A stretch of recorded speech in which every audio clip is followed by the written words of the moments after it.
Era el invierno de 1741 cuando la luna observaba desde su altura majestuosa a aquella negra carroza que atravesaba con urgencia las arboledas de Winchester en Massachusetts, progresando a toda velocidad por atajos que solo los lugareños más montaraces conocían.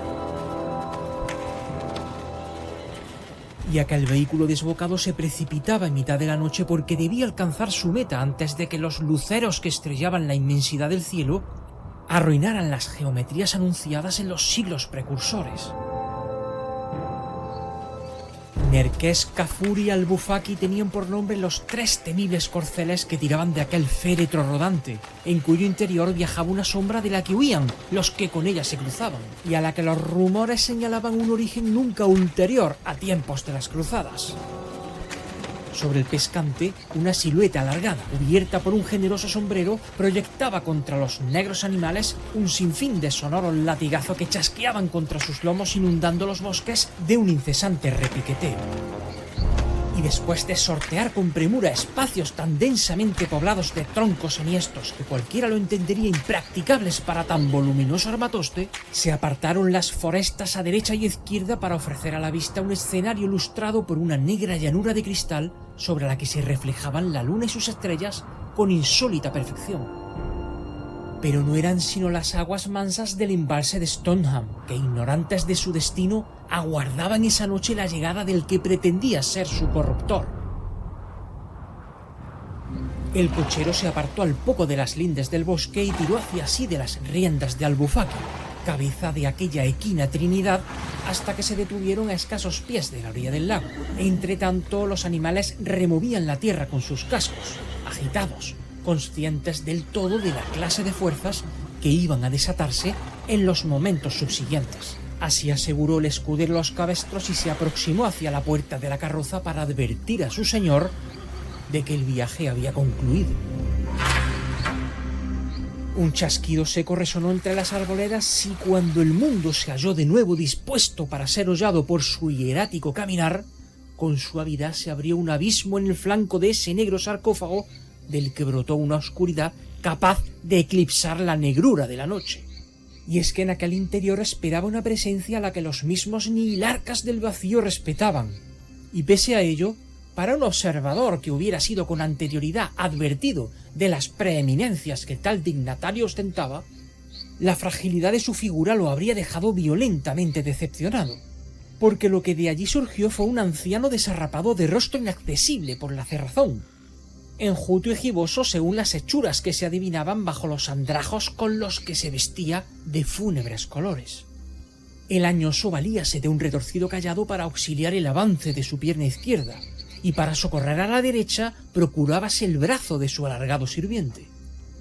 Su cabeza la cubría un capelo borlado de ala generosa, y asido a la extremidad de su lacayo fue avanzando despacio por la orilla del lago hasta que sus pies descalzos hundieron los tobillos en el agua. Acto seguido, el subordinado se alejó del escenario, no sin antes regalarle a su amo una apasionada reverencia. El viejo agarró su sombrero y lo lanzó como un discóbolo lo más lejos que sus exiguas fuerzas le permitieron, ordenándole navegar sobre las aguas tranquilas hacia las zonas más apartadas de la laguna. Entonces, aquel emisario de las entrañas del mundo encaró a la luna con el orgullo de un monarca, solicitando a la emperatriz de la noche un permiso que con antelación ya le había sido concedido.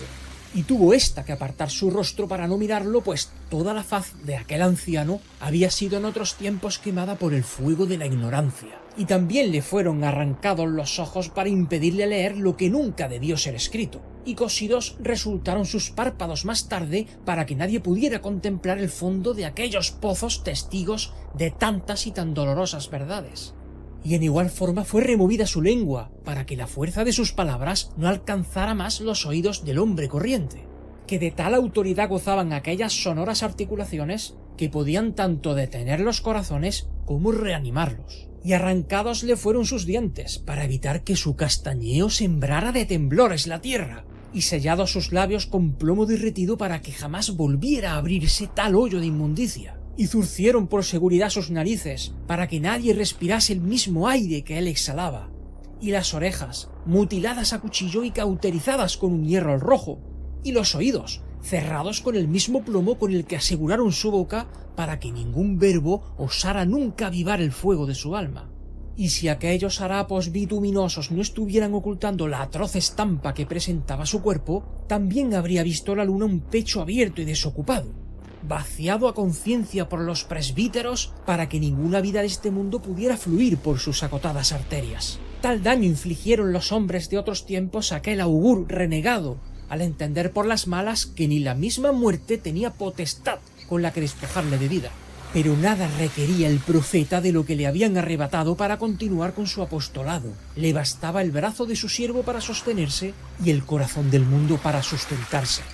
Así, con el permiso de la luna concedido, más por desprecio que por beneplácito, el suelo tomó el relevo de la voz del celebrante y entonó un canto que despertó a los pájaros y los hizo huir de sus nidos en varias decenas de millas a la redonda. El viento sopló con virulencia y una tempestad huérfana de nubes sacudió las copas de los árboles hasta derramarse sobre las aguas de aquel remanso cristalino, agitando de tal forma su superficie que el sombrero de ese arúspice de la tierra fue tragado hasta las oscuras profundidades. Al punto, el agua comenzó a burbujear por doquiera que se observara, haciendo que un hervidero de emanaciones fétidas envenenara en pocos segundos la atmósfera de aquellas apartadas espesuras.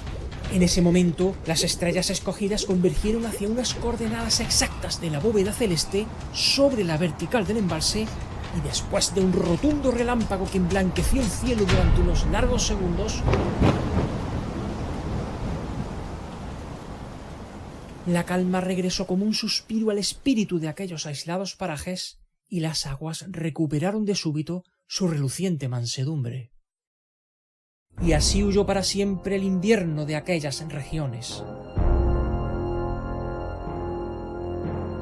Ni una sola gota de agua osaría el cielo volver a derramar allí. El sombrero, recogido ahora con presteza por el sirviente al haber sido rechazado por la laguna y vomitado con desprecio hacia la orilla, fue devuelto a la cabeza del anciano tras un par de sacudidas y regresaron ambos al carruaje para fundirse raudos entre las densas arboledas, con la plena satisfacción del cumplimiento de uno de los antiguos auspicios orquestados en beneficio de los tiempos lejanos que estaban por llegar.